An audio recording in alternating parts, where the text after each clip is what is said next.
It should be my family, dining in a fancy restaurant," Eric proclaimed, seizing the reservation I had made for Dad's celebration along with his in-laws. Further, he haughtily, "A single-father household like yours isn't meant for fancy restaurants. Stick to cheap pubs," he said. Despite numerous grievances, I decided to present Eric with a dose of reality. "You realize this is my brother's place, right?" I am Elizabeth, a 27-year-old office worker. My parents divorced when I was little, and I was raised by Dad. They parted ways because Dad was too engulfed in his work and rarely home, leading Mom to reach her limit. Dad still loved Mom and was reluctant to divorce. "I'm tired of waiting. Set me free." Seeing her cry as she said this, he apparently gave up. After their discussions, financial circumstances meant custody fell to Dad. Dad would say, "It's not Mom's fault.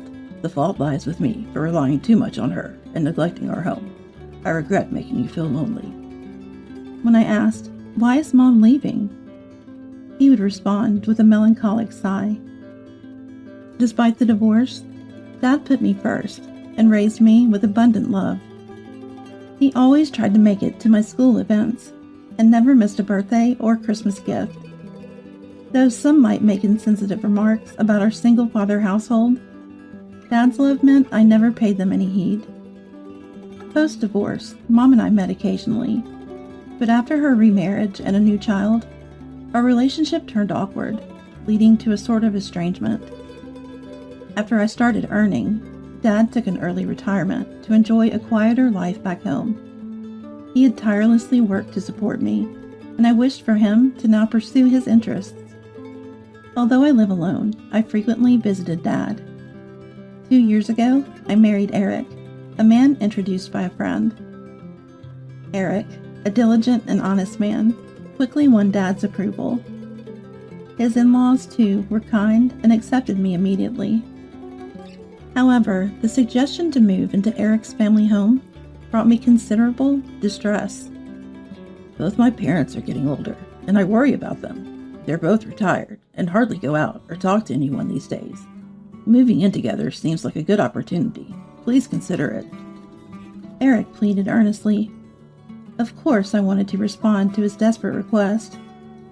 But moving into the in-laws' house would put a significant distance between me and my dad's place, making it hard to check on him as often as I used to. Dad is healthy, but if something were to happen, he might not be found in time. I was torn about what to do, but eventually, Dad gave me his advice. "I'm healthy enough to live on my own. I don't want to burden you, and you should take care of Eric's family."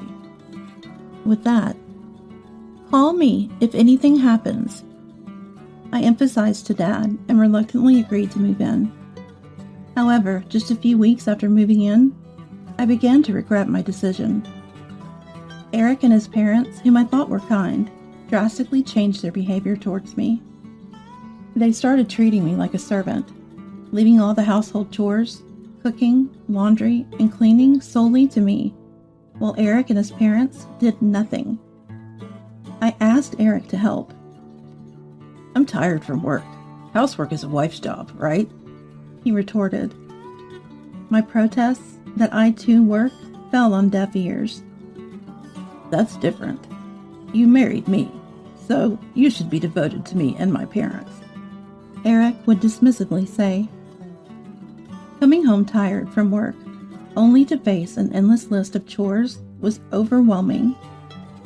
Not just the chores, but Eric's mother Mary relentlessly tormented me.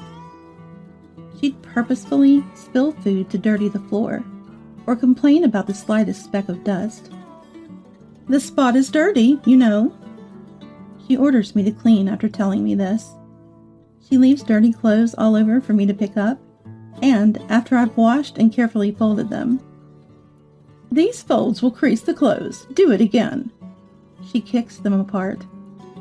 Moreover, Mary often made disparaging remarks about me being from a single-father household.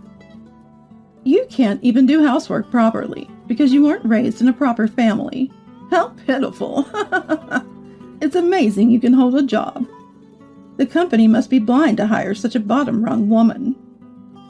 It's your dad's fault for the way he brought you up. I was against marrying someone from such a family, but Eric insisted. I deeply disapprove. You should be more devoted to us and Eric. If we hadn't welcomed you as a wife, you'd be living a sad, lonely life with your dad." Hearing such insults about Dad, I had to suppress the urge to hit Mary.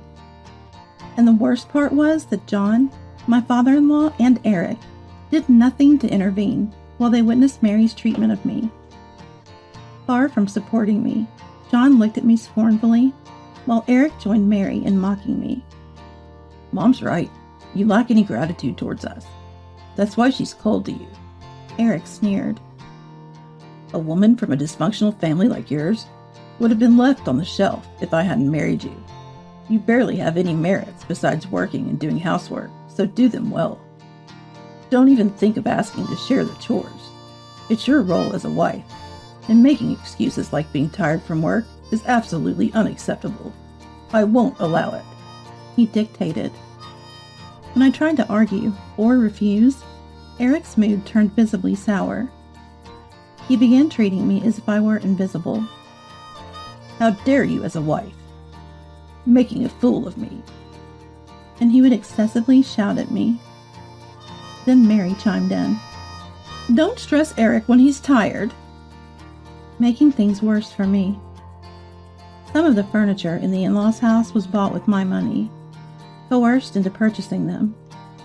I was abruptly taken to an electronics store and forced to buy under public pressure, capitulating to avoid a scene.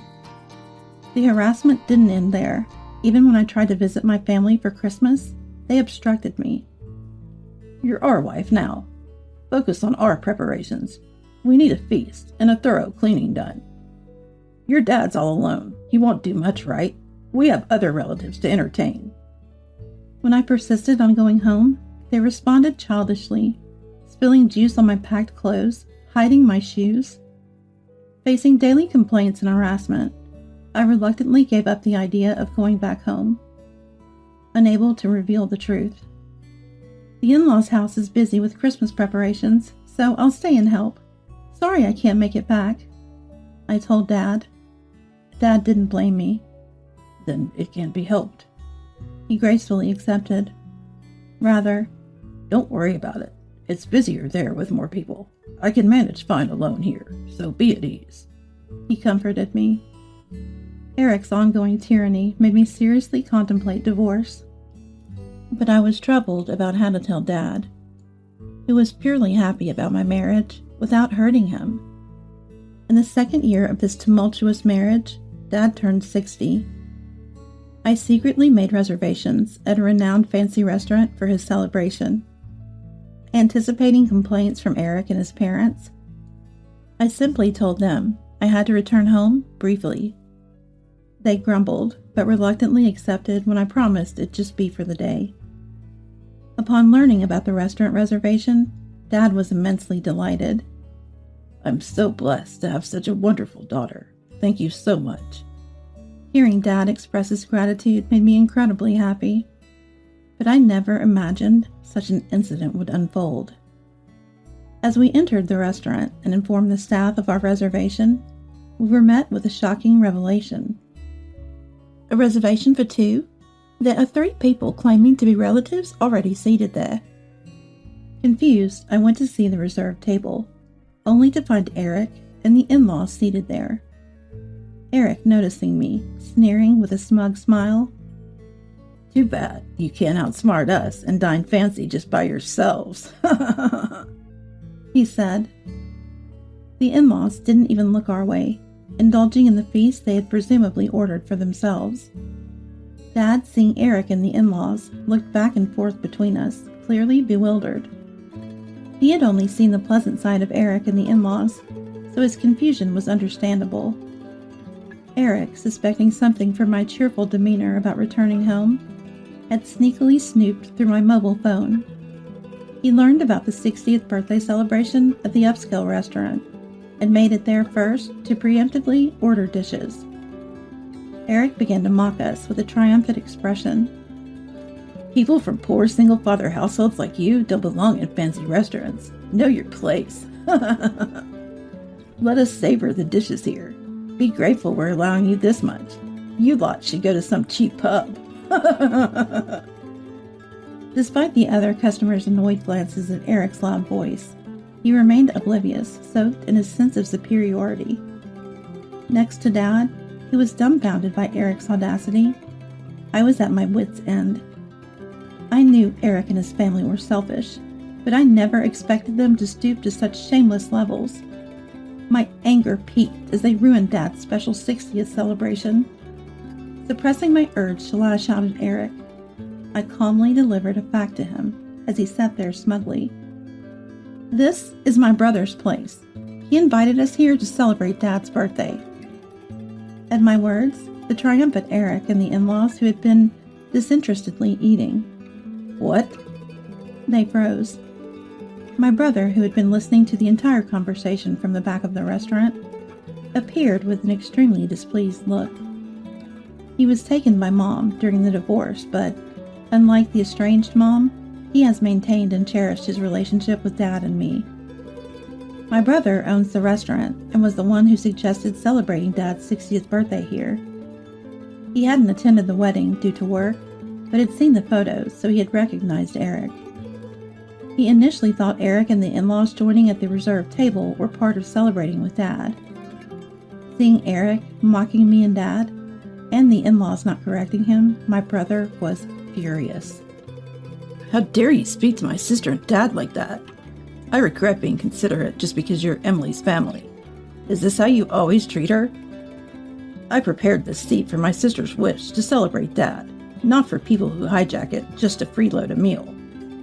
We will celebrate Dad and my sister's occasion on another day. You'll be paying for what you ate.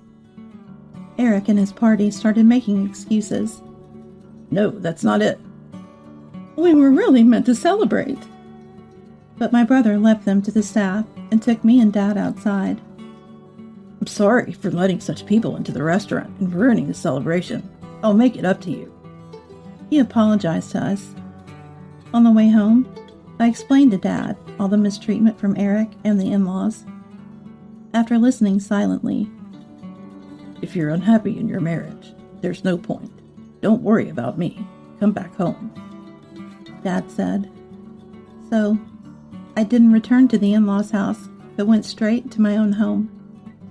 Shortly after, my brother called to inform me about Eric and the in-laws. They had caused a scene over the bill, but reluctantly paid when threatened with police involvement. Minutes later, Eric called. Where are you? You've embarrassed us. Send the money we paid, he yelled. Then, I won't pay a penny. I'm done with you and will be divorcing. I've gathered evidence of the bullying, so be prepared, I firmly replied.